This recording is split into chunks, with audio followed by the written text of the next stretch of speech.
Greetings, ladies and gentlemen, and welcome to today's edition of RE406, where I take old stories I've narrated and update into modern audio standards.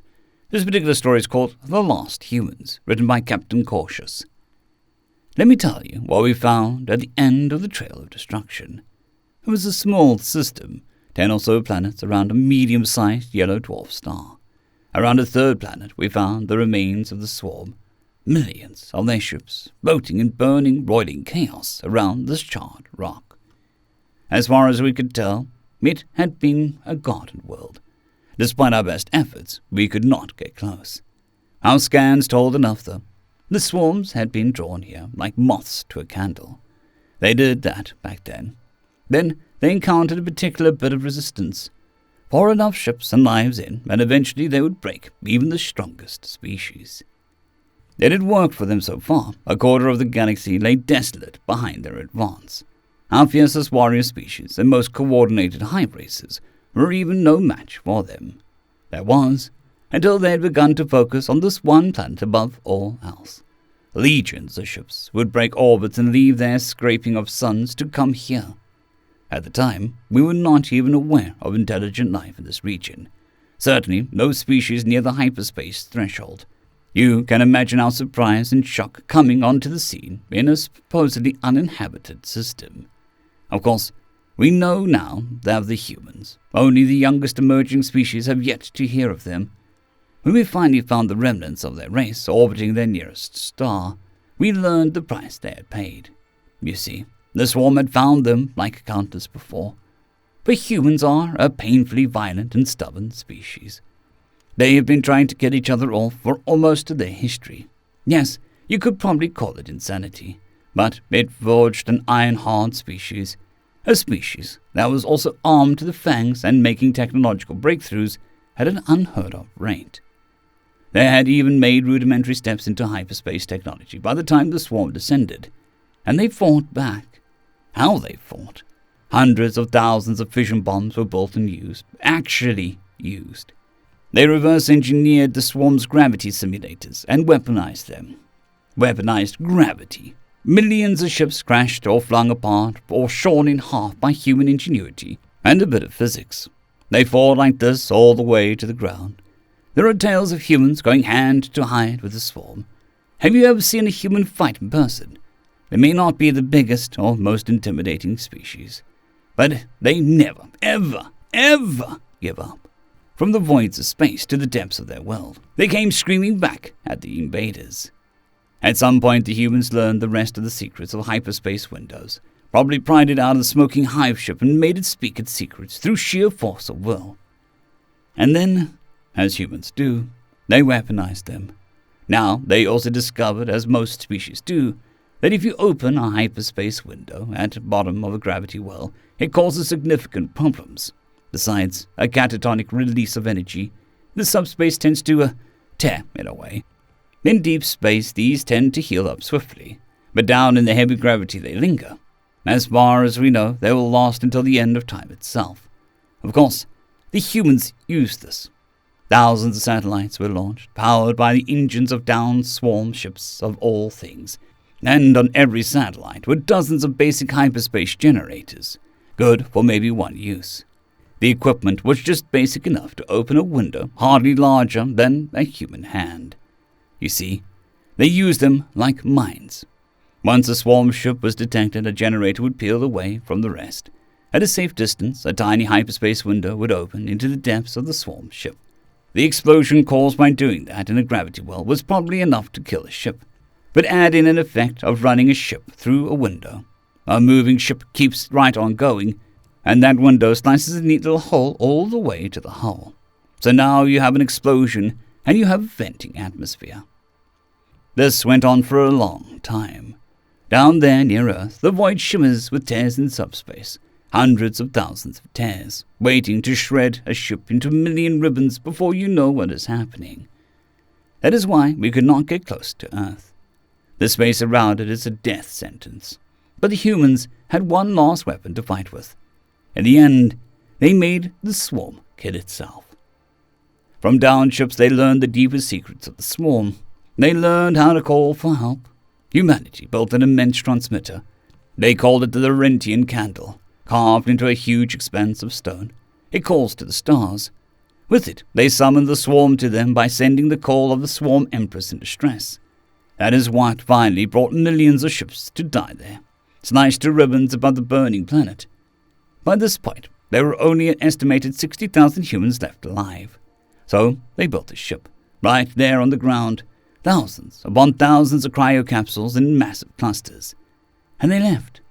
That was what cracked the planet in two finally, that massive hyperspace window slamming shut.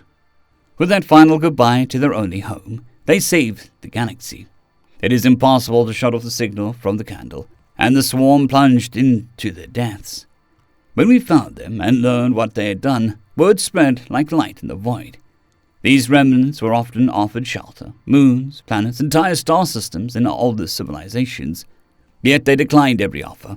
Instead, they asked for ships, thousands of ships, enough to carry their entire population into the void. So now they wander, searching for something. They offer trade of technology or goods for information. Always information. Maps, charts, scans, rumors, they take it all. These respected people wander, always welcome wherever they pause, but never pausing for long. Always on the next planet or system, searching, yearning, hunting for something they lost or sent out long ago when the swarm was surrounding them and hope was bleak. Something called an ark. End of story.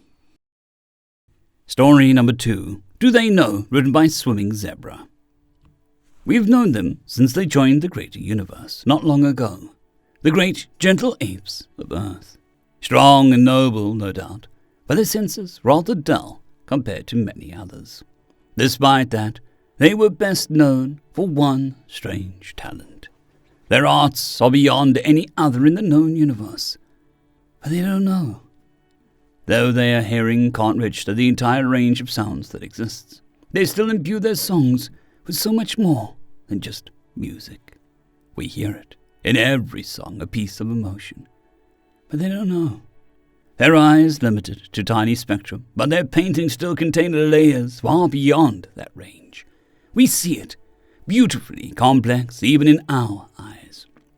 Even their stories contain memories that far exceed the words within them. We feel it. Every story they tell is far beyond their words. But they don't know. We didn't know either, honestly. We didn't know why these apparently gentle creatures seem to thrive in adversity, overcome so many challenges, why their calm seemed to follow them, how they seemed to experience the world beyond what their senses should be able to, why they could be so lonely for so long but never lose hope, looking to the stars with wide open eyes, hoping to see others. Meeting them in a great time of peace might have been the reason we didn't notice. We only met the gentle apes that were so happy to finally meet others. That changed. War broke out, as it inevitably does. The Tyrus declared themselves superior and began their march to invade and destroy, to create a universe with only them. The apes were few in number compared to most of us, but they fought with us nonetheless. We saw the great apes take up arms, and we saw a glow around them when they fought by our side. The gentle apes were also capable warriors. That they knew. They proudly told of their fearless ancestors, telling fantastic stories of heroic deeds of old, raising morale, even in species completely unlike them in body or mentality, sharing a bit of what they called human spirit with their comrades. It was soothing, but sadly not enough. Colonies fell, one after another, to the Taurus invaders. Hundreds of sprouting planets turned to graves, cries of sorrow filling the universe before being silenced. The first core world in the invaders' path was Earth, the only true home of the great apes. When the invaders set foot on planet Earth, I stood amongst them as they stood with us. I heard it. I saw it. I felt it. The sound of boots from the tiny human army, rhythmic and intimidating in its own right. Soldiers ready to give all, and the dim glow surrounding them. the warmth of bodies side by side, preparing to defend their home. But they don't seem to know. What I heard was not just marching of soldiers around me, but unfathomable many feet marching to war. I saw the light of humanity gathering and marching as one. I felt generation upon generation getting ready to banish the invaders.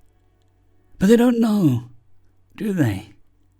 That the very essence of every life on that planet is marching in unison now. Behind every human is a part of humanity as a whole, resting an unseen hand on their shoulders, giving that tiny ember of hope and warmth when everything seems lost, fanning it and making it burn with the intensity of 1 billion stars. I heard the drums of war played on the planet itself, deafening me.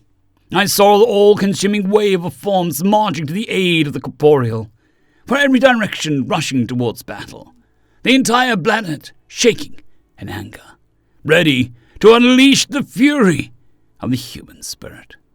May whatever deity the terrorists hold responsible be ready to receive them all. End of story. I'd quickly like to thank our Tier 5 channel members, Caspar Arnholtz, John Creighton, Manatharia, 050, Dragzoon WRE, and Elijah Silvercross. Thank you very much.